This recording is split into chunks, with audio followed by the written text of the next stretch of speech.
धाकड़ खबर, बेखौफजुमा बेबाक अंदाज।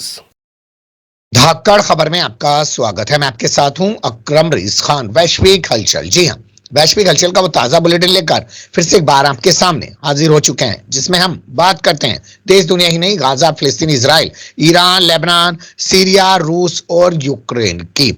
और अब तो खास तौर पर चर्चा करनी पड़ रही अमेरिका की, क्योंकि जब से ट्रंप बैठा है तो खबरें जो हैं उसी के आसपास घूम रही हैं, या तो उसके बोल बचनों की वजह से या उसकी हरकतों की वजह से। इसके अलावा और भी बहुत कुछ घट रहा है दुनिया में, जिससे आपको रूबरू कराएंगे, क्योंकि हमारे यहाँ मणिपुर में भी बड़ा उथल पुथल देखने को मिला है। इन तमाम चीजों पर चर्चा करेंगे। हमारे साथ जुड़ रहे हैं कृष्णकांत जी यानी के जी, जो भारतीय वायुसेना के रिटायर्ड ऑफिसर हैं और जियो पॉलिटिक्स पर वाकई में अपनी पैनी और गहरी नजर रखते हैं। बहुत शुक्रिया सर वक्त देने के लिए। थैंक यू मिस्टर अकरम। 21 महीने तक ड्रामे करता रहा है वीरेंद्र सिंह, इस्तीफा नहीं दिया। दोनों समुदाय के लोग एक दूसरे पर हमले करते रहे या एक समुदाय से दूसरे समुदाय पर हमले करवाते जाते रहे, तमाम सब कुछ हुआ, विदेशों तक बवाल मचा, लेकिन अब क्यों इस्तीफा दे दिया? इनके पहले भी इस्तीफा देने की बातचीत हुई थी। पिछले साल मई में ये इस्तीफा देने जा रहे थे। तथाकथित रूप से इनके समर्थन में जो मेइती के जनजातीय जो भी वहां के लोग हैं, उसकी औरतें खासकर धरना प्रदर्शन करती हुए आई, इन्हें रोका इनके समर्थन में, और इनके हाथ से इस्तीफा पत्र लेके फाड़ दिया। इसलिए अब इस्तीफा नहीं दे सके। मतलब यह ड्रामा है, इसमें कोई संदेह नहीं है। दूसरा इस्तीफा लिख सकते थे जाके प्रेसिडेंट के पास, लिखने में कोई बहुत बड़ा इनको पोथी नहीं लिखना था। और उसके बाद से भी जब भी इनके खिलाफ जो चला हंगामा हुआ, इस्तीफा देने की बात हुई, तो ये किसी न किसी तरह से टालते रहे। अभी इनका इस्तीफा इन्होंने देने के पहले ये दिल्ली में आए थे, वो अमित शाह से मिले, यहाँ पे थे, और जो इनके पार्टी के चीफ है, प्रेसिडेंट है, उनसे मिले, और अन्य लोगों से भी मिले, जिसमें एक इनके जो तथाकथित रूप से आरएसएस के जो हेड हैं, या हेड नहीं, आरएसएस के जो प्रमुख हैं, जो कि नॉर्थ ईस्ट के विद्वान हैं, वो सब मिले। उन्होंने बड़ी देर तक इन्होंने कश्मकश की और अंततः हुआ कि भाई इनको इस्तीफा देना पड़ेगा। इस्तीफा देने का कारण यह नहीं कि ये बड़े, मतलब अब इनको लगा कि अब हम नहीं संभाल पाएंगे, इन्होंने जो गंदगी किया था क्या ही था। दो प्रमुख कारण, एक तो इनकी खुद की अपनी पार्टी के अंदर से जो तकरीबन 37 से 60 में से इनके एमएलए हैं, अधिकांश लोग इनके विरोध में जाने लग गए थे, कह रहे थे कि हम इनका साथ नहीं देंगे। और विरोध की संभावना यह भी थी कि यानी आज से वहां का विधानसभा सत्र चालू होने वाला था, हो सकता है इनके खिलाफ बोलते इनकी पार्टी टूट भी जाती, यानी इस स्थिति तक पहुंच गया था। और मेइती के लोग तो बेहद नाराज थे। दूसरे कुकी के लोग भी नाराज थे। इनका कहना है कि इनका एक ऑडियो वायरल हो गया, निकल गया, और उस ऑडियो में इन्होंने अस्त्र शस्त्र देने की बात की, आपस में लड़वाने की बात की, बहुत सारी गंदी बातें की, जिसका संज्ञान सुप्रीम कोर्ट तक ने भी लिया है। और पिछले ही हफ्ते सुप्रीम कोर्ट ने कहा है कि उसका फॉरेंसिक जांच करवा कर लाया जा, क्या है क्या नहीं है। उसमें एक चीज इंटरेस्टिंग हुआ, मैं बता दूं, वहां के चीफ जस्टिस में एक है संजय कुमार। उन्होंने क्या कहा कि क्या मुझे सुनवाई से बाहर हो जाना चाहिए, यानी हमें हट जाना चाहिए। कारण कि कुछ समय पहले ये बीरेन्द्र सिंह ने, यानी अभी भूतपूर्व मुख्यमंत्री हो गए, इन्होंने एक पार्टी डिनर किया था, इसमें ये भी शामिल थे। अच्छा। तो हालांकि ये जो हमारे प्रशांत भूषण ने कहा कि जरूरी नहीं आप ईमानदारी से कर, ईमानदारी से काम कीजिए, अलग बात है। मैं इसलिए इस मुद्दे को लाया कि किस तरह ये ऊपर के लोग, सुप्रीम कोर्ट, हाई कोर्ट के लोग, बड़े बड़े पूंजीपतियों से, बड़े बड़े राजनीतिज्ञ से, हमारे प्रधानमंत्री भी जाके मिलते हैं, वहां पे घंटों अंदर बिताते हैं, क्या बातें होती नहीं होता है। ये सब आपस में एक दूसरे से मिले होते हैं, भले पक्ष में हो या विपक्ष में, कोई अंतर नहीं पड़ते हैं। दूसरी तरफ देखिए, एक जेडीयू का भी इनका एमएलए था, उसने अपनी वो वापस कर ली कि मैं तुम्हारा समर्थन नहीं दूंगा। एक और पहले एनपीपी भी शायद एक पार्टी थी, वो भी समर्थन वापस। बिल्कुल, जिनकी सत्ता नागालैंड में है, और वो भी अभी समर्थन नहीं दे रहे हैं। अब नीतीश कुमार को देखिए कि इस तरह के घटिया काम जो मणिपुर में हुआ, औरतों के साथ हुआ, हम नहीं जाएंगे, हजारों नहीं लाखों की संख्या में लोग विस्थापित हो चुके, घर से 100 के आसपास लोग मारे जा चुके हैं। वहां पे नीतीश कुमार ने उस बंदे को जेडीयू से बाहर निकाल दिया और कहा कि हम बीजेपी के साथ हैं। क्या मजबूरी है, क्या ब्लैकमेल हो रहा नहीं हो रहा है। तो पहला तो यह महत्वपूर्ण कारण यह था सुप्रीम कोर्ट जिसका भी होने वाला था, और दूसरा था खुद के पार्टी में विद्रोह होने वाला था, इनके पार्टी ढह जाती और दिल्ली के जीत के बाद जो नशाए जनता को दिखा रहे थे वह ख्वाब मतलब वो खत्म हो जाता। इसलिए जल्दीबाजी में इन्हें बुलाया गया है और इन्होंने इस्तीफा दिया है। जी, ये जो आपने आखिर में लाइन कही है ना सर, यही सबसे महत्वपूर्ण लाइन है कि दिल्ली में जीत की जो खुमारी में डूबे हुए हैं भाजपाई, अगर वहां सरकार टूट जाती, पार्टी में कोई विरोध हो जाता, विद्रोह हो जाता, तो उसको संभाल नहीं पाते, इसलिए आनन फानन में इससे इस्तीफा लिया गया है। लेकिन आपने जिक्र कर दिया नीतीश कुमार का, तो क्या तेजस्वी यादव ठीक कह रहे हैं कि अब इस आदमी की कोई विचारधारा नहीं रही है, कहीं पे कुछ भी हो रहा हो, ये सिर्फ कुर्सी से चिपके रहना चाहता है? वह सही कर रहे हैं, इसमें कोई संदेह नहीं, वो बिल्कुल सही कर रहे हैं।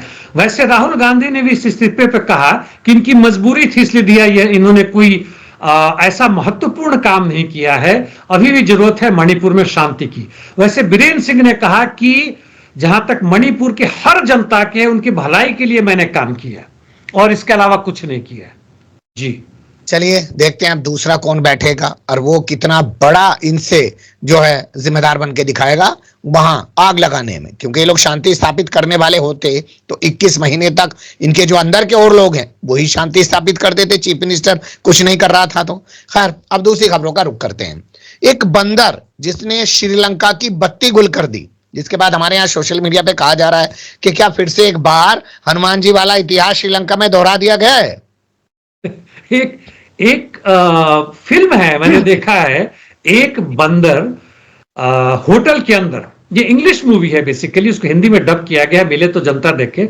बड़ी हंसने वाली बात है, वो बंदर छलांग लगा रहा है, जहां तक कर रहा है, होटल में पूरा हंगामा कर दे रहा है, पूरा उसी के ऊपर है। यहां पे जहां तक है वहां का इलेक्ट्रिकल ग्रिड होता है जहां से पावर सप्लाई करते हैं बेसिकली, यानी जहां से प्रोडक्शन होता है वहां पे से ग्रिड तक पहुंचता है, फिर यहां से करते उसके सब स्टेशन पे बंदर गुलाटियां मार रहा था, छलांगे मार रहा था, कुछ तार टूटे, कुछ गलत जुट गया और पूरा गड़बड़ हो गया। इसका जो पावर का जो बैलेंस होता है वोल्टेज को तो गड़बड़ा गया, इसलिए बंद करना पड़ा, नहीं तो बहुत सारे घरों में मतलब वो जितने भी थे कॉन्टैक्ट ब्रेकर थे वो उड़ जाते, कहीं पे आग लग जाती, कुछ हो जाती, और इसलिए वहां पे कोलंबो के दक्षिणी भाग में पूरा अंधकार हो गया। कुछ ना कुछ तो इन्होंने रिस्टोर कर लिया है, लेकिन ये हो गया तो एक तमाशा हो गया बेसिकली, इसमें किसी का सबोटाज या कुछ नहीं था। लेकिन मैं इस पे ये कहना चाहूंगा कि सही में वास्तव में जब हमारी प्रोडक्टिव फोर्सेज इतनी बढ़ गई हैं तो दो काम है कि जो बिजली के तार, टेलीफोन के तार और जो गैस वगैरह के आते हैं, बहुत सारे टीवी के तार केबल आते हैं हमारे ऊपर, किस तरह से आपस में देखिएगा कि ये पुरानी दिल्ली में चले जाए, बड़ा खौफनाक नजारा, उसमें बंदर घूमते रहते हैं। उसको अंडरग्राउंड एक केबल में करके सुयोजित ढंग से क्यों नहीं कर सकते? और बिल्कुल कर सकते हैं, हमारे पास तकनीकी है, मैन पावर है और हमारे पास पूंजी है, लेकिन पूंजी कुछ चंद व्यक्तियों के हाथ में है। जी, आपने वो तस्वीर देखी थी सर? आपने कहा कि हमारे पास तमाम सुविधाएं हैं। जयपुर में रिफाइनरी में जब आग लगी थी, हाइड्रोलिक सीढ़ी तक नहीं थी हमारे पास में। बिल्कुल बिल्कुल बिल्कुल देखी थी। हमारे भी सोसाइटी में बहुत जगह हाइड्रो पावर करके है, लेकिन मैं श्योर हूं कि जैसे 7-8 है, एक भी उसमें फंक्शनल नहीं है, सब ऐसे ही पड़े हुए हैं। जी, उत्तर प्रदेश का एक जिला है मेरठ, वहां का एसएसपी आजकल है विपिन ताड़ा, जो किसी जमाने में गोरखपुर में एसएसपी हुआ करता था बाबा जी के यहाँ पे। वो अपने ऑफिस में खड़ी हुई फायर जो बाइक है जो आग बुझाने में काम करती है, उसको एक दिन पत्रकारों ने छेड़ दिया कि साहब इसको स्टार्ट तो करके देख लो, चलती भी है कि नहीं चलती है। तो पता चला उससे आग बुझाने वाला कोई जुगाड़ निकलता ही नहीं है। तो ये हालत है। आप कह रहे हैं कि हम आज के दौर में जी रहे हैं, बहुत कुछ कर सकते हैं, करने के लिए जो इच्छा शक्ति चाहिए वो तो नहीं है, सब नौकरी बजा रहे हैं बस। केवल इच्छा ही शक्ति नहीं, वह करने में ज्यादा मजदूरों को लगाना पड़ेगा। सरकार का जो खींचने का है मतलब वो घट जाएगा। उदाहरण ले ले, हमने भी इसकी बातें की है। सुप्रीम कोर्ट का आदेश है कि मैन होल में बंदा नहीं जाएगा, जाएगा तो स्पेशल प्रोटेक्शन के साथ, कई लोगों के साथ जाएगा, जरूरत पड़ी तो फायर ब्रिगेड भी जाएगा खास हालत में। नहीं तो अब इतनी तकनीकी आ गई है कि मशीन से उसको किया जा सकता है, किसी की जरूरत नहीं है। इसके बावजूद भी यह गुजरात से शुरू हुआ था, तथाकथित रूप से वाल्मीकि समाज और ये वो की चर्चा करते हैं, उन्हें जितने भी परमानेंट मजदूर थे वो बंद कर दिए। ये लोग भाड़े पे आते हैं, डेली बेसिस पे आते हैं ताकि पैसा ना देना पड़े, और सुप्रीम कोर्ट के आदेश के बावजूद वो मशीन नहीं आ रहे हैं क्योंकि उसमें ज्यादा पैसा लगेगा। तो पैसा महत्वपूर्ण है, मुनाफा महत्वपूर्ण है, ना कि इंसान मजदूर की जिंदगी महत्वपूर्ण है इनके लिए। जी, आपको लगता है कि जिंदगी से ज्यादा ये महत्वपूर्ण है कि नरेंद्र मोदी ने इन लोगों के पैर धोए थे? खैर, और तमाशा पर मतलब भाजपा जो है मुख्य रूप से सारी दक्षिणपंथी पार्टी होती हैं, लेकिन भाजपा या आरएसएस कहें तो बिल्कुल झूठ पे आधारित है, तमाशा पर आधारित है, हिपोक्रेसी है। और जनता को कहीं ना कहीं से इन्होंने व्हाट्सएप के थ्रू, शिक्षा में गलत शिक्षा देने के थ्रू, मीडिया के थ्रू और एक तमाशा बना के रखा हुआ है पूरे देश भर में, उसी के आधार पे है। उसके बावजूद भी जीत रहे हैं ऐसी बात नहीं है, हर जगह कुछ ना कुछ घोटाला है। दिल्ली में भी जो पता नहीं 5 की 15-20 लाख जो एक्स्ट्रा वोटर्स अचानक आ गए 3 से 6 महीने के अंदर में, जो महाराष्ट्र में हुआ और हरियाणा में हुआ, वो चीज यहां भी हुई है। और आपका मैं वो देख रहा था वीडियो, आपने महमूद प्रचार जी, एडवोकेट, हाँ एडवोकेट, उनके साथ जो कर रहे थे, उनका कहना है कि जितने में 45-46 जीते हैं, यदि सही ढंग से उनका फिर से गणना हो और किया जाए तो शायद 6 ही जीते रहेंगे, बाकी 40 गायब हो जाएंगे। उनके बाद में 50% तो सच्चाई जरूर है। जी खैर, आपने वाल्मीकि समाज के लोगों की बात की, सफाई कर्मचारियों की बात की, बाबा साहब का राज्यसभा में अपमान करने के बाद भी अमित शाह ने खुल्लम खुल्ला किया था कि क्या अंबेडकर अंबेडकर करते रहते हो, पूरी दुनिया जानती है। उसके बाद भी अगर दिल्ली की 4 रिजर्व सीटें बीजेपी जीत जाती है तो इनके हौसले क्यों ना बढ़ेंगे? क्यों करेंगे फिर ये सफाई कर्मचारियों के लिए कुछ? देखिए, इस बार उसमें बहुत सारा कारण है। दिल्ली पे हमने बात की थी और बहुत सारा कारण है, और उन कारणों में यह भी है कि आम आदमी पार्टी भी एक तरह से विचारहीनता का शिकार बन गई। यानी उसके विचार जितने भी थे, सीए एनआरसी हो, धारा 370 हो, राम मंदिर हो, वो हर जगह बीजेपी के साथ घुस पड़े, बीजेपी के साथ गलबहियां करने को तैयार है, आरएसएस के चीफ के पास दौड़ रहे हैं। एलके आडवाणी ने कुछ कहा था तो उनके पास से मिलने के लिए उन्होंने चिट्ठी लिख दी, हालांकि उसने खुद मना कर दिया। यानी अपनी बेइज्जती हर तरह से करवा रहे थे। यहां भी तबलीगी जमात और जो है, इनके हाथ में पुलिस नहीं थे, इसके बावजूद मुख्यमंत्री ने बड़े शान से उस समय कहा था, केजरीवाल ने, कि मैंने आदेश दे दिया है दिल्ली के पुलिस को कि एफआईआर दर्ज करे। जबकि औरतों के ऊपर अत्याचार हो रहा था, कह रहे थे कि हम क्या कर सकते हैं, हमारे हाथ में तो कुछ है ही नहीं। यही बात उनको उस समय समझ नहीं आया था जब शीला दीक्षित थी। तो यह भी कारण था, और दूसरे जो चुनाव में धांधली है वह उससे ज्यादा बड़ा कारण है। जी, एक कारण और है जिस पर लोग चर्चा कर रहे हैं, हालांकि आपने बहुत सारी बातें बता दी हैं, उस पर ज्यादा और क्लैरिटी करने की जरूरत भी नहीं है, लेकिन खबर छप रही है कि एक भी मुस्लिम बाहुल्य सीट पर प्रचार करने नहीं गए अरविंद केजरीवाल। हाँ, ये मैंने ध्यान नहीं दिया, इसकी संभावना बनती है। यानी कहीं ना कहीं से वह हिंदुत्व का ही प्लैंक उठा रहे थे, वही आधार बना रहे थे, और अंतर यही इतना था कि थोड़ी सी उसने मतलब ढिलाई दे रखी थी, छूट दे रखी थी हमारे बिजली और पानी के चार्जिंग पर, उसमें थोड़ा सा राहत था जनता को। स्कूल का मैं ज्यादा नहीं कर सकता हूं, लेकिन इतना मुझे पता है कि सिलेबस जो है वह कहीं से भी वैज्ञानिक नहीं था, उसमें कोई परिवर्तन नहीं किया गया। और जहां तक मोहल्ला क्लिनिक की बात है, उसका दोनों तरह का आता, मैं 1-2 जगह गया वहां सही पाया, वहां मैं शिकायत नहीं कर सकता। जी, चलिए अब दूसरी खबर लेते हैं जो आ रही है ब्रिटेन से। सोशल मीडिया पर अगर कुछ लिख दिया तो मंत्री पद से ही नहीं हटाया, लेबर पार्टी से भी बाहर निकाल दिया। हमारे यहाँ कब होगा ऐसा? हमारे यहाँ तो खैर अभी है ही नहीं। राजनाथ सिंह ने शुरू में कह दिया था कि भाजपा इस्तीफा देने में विश्वास नहीं करती है, और हालांकि आजकल राजनाथ सिंह का कोई चर्चा नहीं आ रहा है, ना ही कहीं कड़ी निंदा कर रहे हैं, लेकिन उन्होंने सोशल मीडिया पे क्या व्हाट्सएप में डाला था, कहीं से लीक हुआ, और जिसपे इन्होंने बड़ी माफी मांगी, कहा कि उनका यह इरादा नहीं था। क्या एग्जैक्टली उन्होंने कहा मुझे नहीं पता, लेकिन पक्ष विपक्ष के कुछ एमपीज के खिलाफ इन्होंने कुछ गंदी भाषा का इस्तेमाल किया था, गाली गलौज टाइप का, और इसलिए इनको सस्पेंड भी कर दिया गया पार्टी से। यानी इस पर कोई मरम्मत नहीं की गई, क्योंकि ऐसे भी अब ये नजर आ रहा है स्टारमर को कि ब्रिटेन की जनता अब इनसे खुश नहीं है। जो उनको चाहिए था इजराइल पे नहीं मिल रहा है, जो चाहिए था यूक्रेन में नहीं मिल रहा है, जो इनको नौकरी चाहिए था वो नहीं मिल रहा है। तब ये सब चीजें दिखाने की कोशिश करेंगे कि कैसे ये टोरीज से भिन्न है। हालांकि टोरीज भी इस तरह की बात करने में इस तरह के शायद काम करते। जी, बिल्कुल आप सही कह रहे हैं। शुएला ब्रेवरमैन का इस्तीफा ले लिया, कहीं का इस्तीफा ऋषि सुनक ने भी लिया है। खैर अगली खबर का रुख करते हैं जो आ रही है साउथ अफ्रीका से। यहाँ के जो गोरे हैं वो ट्रंप की बात क्यों नहीं सुन रहे? ये बड़ा महत्वपूर्ण है। यह इसलिए महत्वपूर्ण है कि यहाँ के जो गोरे लोग हैं, जो यहाँ से कई पीढ़ी से यहाँ रह रहे हैं, मैंने उनकी बातचीत भी की है, कभी अमेरिका में गया था तो मिला था, तो आवाज देखने से वैसे ही लग रहा है ऐसे अफ्रीकन बोल रहे हैं, ट नहीं बोल सकते, वैसा नहीं बोल सकते, जैसे जिससे अफ्रीकी लोग बोलते हैं उस तरह की आवाज बोल रहे हैं। और बल्कि अमेरिका में जो अफ्रीकी मूल के लोग हैं वो अंग्रेजों की तरह बात करते हैं, बल्कि ज्यादा कठिन उनके बात समझना गोरों से। तो इसलिए इनका कहना है, इनके कई ऑर्गेनाइजेशन है, एक है अफ्रीकानर जो गोरों का है, व्हाइट ये साउथ अफ्रीका के लोगों का है, सॉलिडारिटी मूवमेंट है, अफ्री फोरम है, ये सब के सब बेसिकली आए हुए नीदरलैंड से, कुछ फ्रेंच के लोग हैं। और नेचुरली इनके पास बहुत सारी संपदा है। जो नया कानून बना है उसके हिसाब से रामफोसा जो प्रेसिडेंट है उन्होंने जो साइन किया है कि भाई जब से स्वतंत्र हुआ है सही मायने में दक्षिण अफ्रीका, यानी गोरों का राज अपार्थेड जो था, रंग भेद नीति हटाई गई थी, तब से भी गोरों के पास ही मुख्य रूप से मैक्सिमम जमीन है और आर्थिक रूप से बहुत धनी है, और बेचारे कालों के पास बहुत कम है, इसलिए 30% उनके जमीन को एक खास सीमा से ऊपर के। यह भारत में भी हुआ था 1950 के में, जब वो बनी थी, संविधान जब बनी थी उसके बाद से भूमि सुधार के नाम पर किया गया था, भूमि सुधार। जी बिल्कुल, और एक सीमा बांधी गई थी ताकि सामंतवाद की रीढ़ को तोड़ा जाए। यह भी कोशिश करने की कोशिश कर रहे हैं, और इसका कहना है कि जो जमीन हम लेंगे उसके बदले में हम कुछ देंगे नहीं। यह इससे अखड़ रहा, लेकिन इन्होंने कहा कि जो भी होगा हम अंदरूनी मामलों से लेके करेंगे, वहां हम रिफ्यूजी बन के नहीं जाएंगे, हमारी संस्कृति और सभ्यता है और हम पागलों की तरह नहीं भागेंगे।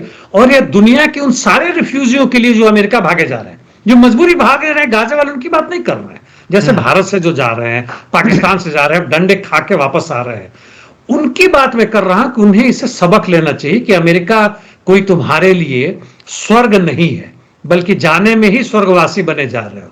जी चलिए देखते हैं, नरेंद्र मोदी फ्रांस के बाद अमेरिका जाएंगे, वहां किस तरीके की बातें होंगी, क्या हमारे जो और लोगों को वहां से वापस भेजा जाना है उनको हथकड़ी और भेड़ियों में भेजा जाएगा। ये भी सवाल उठेगा कि आखिर नेपाल के, बांग्लादेश के, पाकिस्तान के लोग इस तरीके से क्यों नहीं भेजा रहे, या किसी भी तरीके से वहां से अभी तक कोई नहीं भेजा गया है, क्यों। अब रुक कर लेते हैं खैर अमेरिका से जुड़ी हुई खबरों का, और ये यहां पर जो हमारे पास पहला अपडेट है वो ये है मस्क के हवाले से। वो एक जज को पागल बता रहे हैं। अब मस्क को अधिकार मिल गया है, मस्क को कभी उम्मीद नहीं था। वैसे कुछ 100 मिलियन उन्होंने, 300 मिलियन से कुछ कम उन्होंने इस प्रचार प्रसार में दिया था, और इस बीच में उन्होंने इतने ही दिनों के अंदर में उन्होंने $30 बिलियन कमा लिए, इतने ही दिनों में हेराफेरी करके। और ट्रंप को जो मर्जी आ रहा है वो बोल रहे हैं, बदले की भावना की राजनीति कर रहे हैं।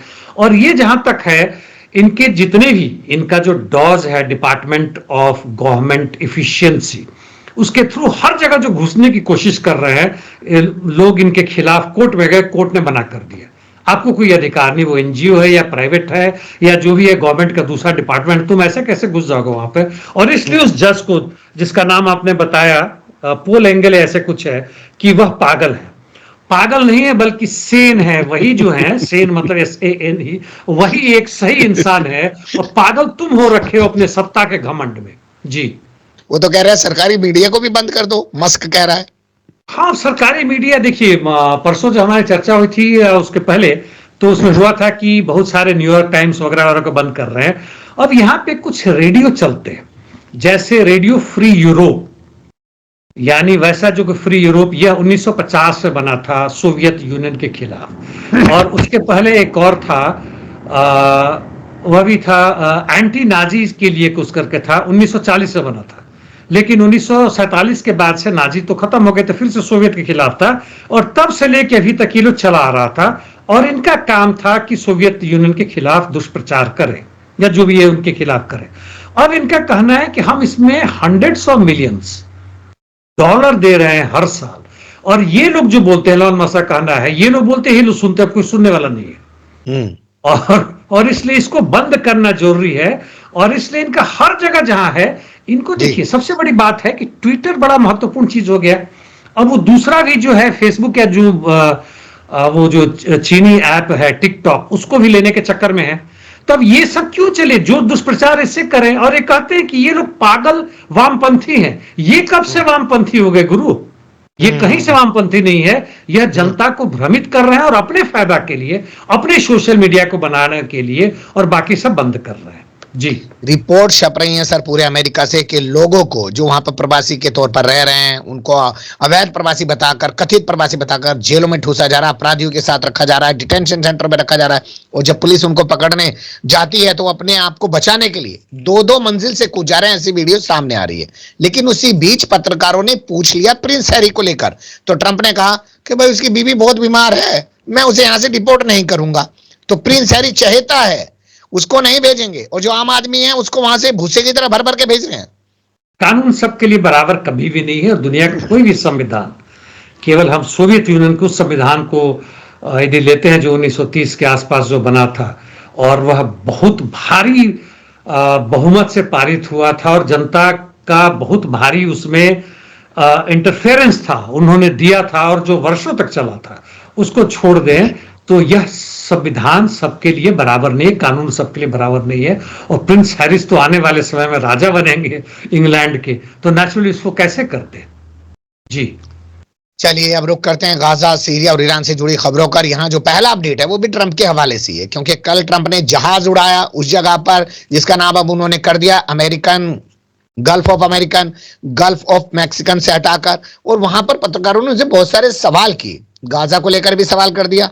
तो उस बंदे ने वही 3-4 दिन पुराना अपना राग अलापा कि वो गाजा पर कब्जा करेगा, वहां बड़ी बड़ी सोसाइटी बनाएगा, अरब देशों को भी उसमें शामिल करेगा, और वो ये करके रहेगा। उसका ये दोबारा बोलना क्या कहलाता है सर?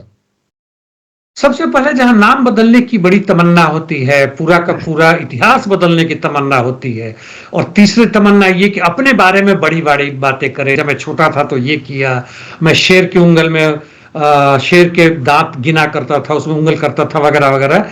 ये सब दक्षिण पंथियों की बड़ी जबरदस्त तमन्नाएं होती हैं, और उसके चमचे इसको बढ़ाते हैं। ट्रंप के तो खैर हो ही गया, ट्रंप कहे तो दुनिया का सबसे पावरफुल इंसान है। जहां तक गाजा पट्टी की बात है, उस पर कई तरह के भ्रमित करने वाले आ रहे हैं, लेकिन यह निश्चित लग रहा है कि इनका प्लान है। इजराइल के राष्ट्रपति कुछ और बोल रहे हैं, ये कुछ और बोल रहे हैं, व्हाइट हाउस कुछ और बोल रहा है, लेकिन इनका लग रहा है कि इनका लक्ष्य है कि किसी न किसी तरह से गाजा के कम से कम 2 मिलियन लोगों को, यानी 20 लाख लोगों को, यह सामान्य चीज नहीं है, हटा के इन्हें इजिप्ट या बगल के पड़ोसी देश में जॉर्डन इसमें करें। और तीसरी नजर इनकी सऊदी अरबिया पे है कि सऊदी अरबिया में बहुत जगह है, वहां हम गाजा पट्टी के लोगों को बसाएं। 3 देश हैं। इसके बाद कुछ और भी आ रहे हैं, पुंटलैंड है और सोमालीलैंड, सोमालिया में, जो जहां पे इनकी बहुत सारी चीजें जा रही है, इनका असर है। चौथा मुझे नजर नहीं है, मुझे पता नहीं चला कि सीरिया की क्यों नहीं बातें कर रहे हैं, कि सीरिया का नया जो राष्ट्रपति है, एचटीएस का जो हेड है, उसने तो जो सीरिया का नया मैप निकाला उसमें गोलन हाइट मिसिंग है, यानी उसने दे दिया इसको कि तुम ले जाओ, और उसे सटे हुए क्षेत्र भी ले गया, इजराइल को दे दिया। तो इनकी नजर है, और ये रिवेरा ऑफ मिडिल ईस्ट बनाना चाहते हैं, यानी वहां का करना चाहते हैं। और इन्होंने यहां तक कहा कि ये जगह जो है वह रियल एस्टेट के लिए बहुत बढ़िया उन्नत जगह है, और वहां पे इनका यह भी कहना है, छुप के कह रहे कि जब एक बार बन जाएगा, सब कुछ ठीक हो जाएगा, तो कुछ लोगों को बुला लेंगे, गाजा वालों को। ऐसा नहीं होगा, इनकी पूरी की पूरी कोशिश है। और अभी अरब कंट्रीज के लोग अभी नहीं संभलते, अभी भी मौका है, तो स्थिति और भयावह होगी, और पूरी की पूरी अमेरिकी का एक नया जो है, अभी तक जो इजराइल तक लिमिटेड था, वह पूरा इन जगहों में फैल जाएगा। वैसे अब सऊदी अरबिया, इजिप्ट, जॉर्डन, ये सब मिलके अब इनका जो ओआईसी है उसका मीटिंग करना चाह रहे हैं कि भैया अब करो। अब त्राही त्राही कर रहे हैं, अभी तक के चमचे लगे हुए थे उसके पीछे, और त्राही त्राही इसलिए नहीं कर रहे हैं कि रो इसलिए नहीं रहे हैं कि अमेरिका आ रहा है, रो इसलिए नहीं कि इनकी जनता इनको उठा के पटकने की संभावना बढ़ेगी। अभी से ही जबरदस्त आंदोलन शुरू हो गया है कई मुस्लिम देशों में, वहां पे मिडिल ईस्ट में। जी, जिस तरीके से इजराइल पीछे हटता हुआ दिख रहा है, पहले तो वो कह रहा था कि हम उत्तरी गाजा को ही नहीं छोड़ेंगे, वहां से हटा, फिर उसने वो नाइजेरियन करके जो कॉरिडोर बना रखा था, उसकी सेनाएं वहां से भी हटी हैं, हालांकि हटते हटते फायरिंग करके वहां पे 4 लोगों को इन्होंने मार डाला है। लेकिन इसी के साथ ये भी खबरें आई कि इन्होंने वेस्ट बैंक का और ईस्ट यरूशलेम का नाम बदलने का प्लान लिया है, उसका नाम बनाया यहूदिया, और एक जगह का नाम बना रहे हैं सामरिया। ये सब जो साथ साथ में कर रहे हैं, पीछे भी हट रहे हैं, कर भी रहे हैं, तो ये क्या बंदर भबकी वाला काम हो रहा है क्या? जहां तक नेट जरीब से हटने की बात है, वह हमास के संधि में था, और वो सीज फायर का वह पार्ट था, तो इसलिए भी तुरंत उसको नहीं खत्म करना चाहते, उससे हट रहे हैं। और इसके हटने के कारण यूरोपियन यूनियन जो इनको साथ दे रहा है उसको थोड़ा बल मिलेगा। और ये ईस्ट यानी मध्य में था, इसे कारण कट गया था उत्तरी गाजा स्ट्रिप और दक्षिणी गाजा स्ट्रिप, या उसके बीच में जो गैप था वो आप फ्री हो गया, लोग आ जा सकेंगे, जिसमें वो बेचारे आ रहे हैं, जा रहे हैं, अपने पुराने जगहों में जा रहे हैं। लेकिन अभी देखिए दक्षिणी लेबनान में अभी भी वहां पे जो बिल्डिंग है जो उनके कैप्चर में है उसको तबाह कर रहे हैं। वेस्ट बैंक की आपने बातें कर दी, तो अभी ये ऐसे लगता है कि जैसे गाजा पी के और जो जीत इनकी हुई है अपनी कुछ जीत के रूप में है, इनका एक्चुअली हार हुआ है वहां पे, लेकिन जीत के रूप में दिखा रहे हैं क्योंकि ट्रंप का साथ मिला है। गाजा पट्टी से फिलिस्तीनियों को हटाने की बात हो रही है, और जो सीरिया में हुआ है जिसके कारण बहुत बड़ा बल मिला है, और जिसके कारण एक तरह से कहें तो हिजबुल्लाह न्यूट्रलाइज हो गया है। अभी हूती शांत है और ईरान भी बहुत जबरदस्त शांत है। इससे इनको लगता है कि जो चाहे कर लेंगे, लेकिन वैसा होगा नहीं, पासा बहुत जल्दी पलटेगा। जी बिल्कुल आप सही कह रहे हैं, क्योंकि शायद अब फिलिस्तीनी उसके लिए तैयार नहीं है, जैसा वो पहले करते रहे कि उस जगह को छोड़कर दुनिया भर के देशों में 90 लाख से 1 करोड़ से ज्यादा फिलिस्तीनी रहते हैं, लेकिन अब वो इस सरजमी को छोड़ के नहीं जाएंगे। 16 महीने की बमबारी के बाद भी जब वो वहां पर टिके हुए हैं सब कुछ खोने के बाद, तो अब इतना आसान भी नहीं होगा, कोई बड़ा कत्लेआम होगा, और होगा तो फिर दूसरी तरफ का भी होगा। बहुत शुक्रिया, आपने बहुत बारीकी से तमाम चीज पर रोशनी डाली। फिर आपके साथ किसी और मुद्दे पर जुड़ने की कोशिश करेंगे। धन्यवाद। Thank you mister Akram.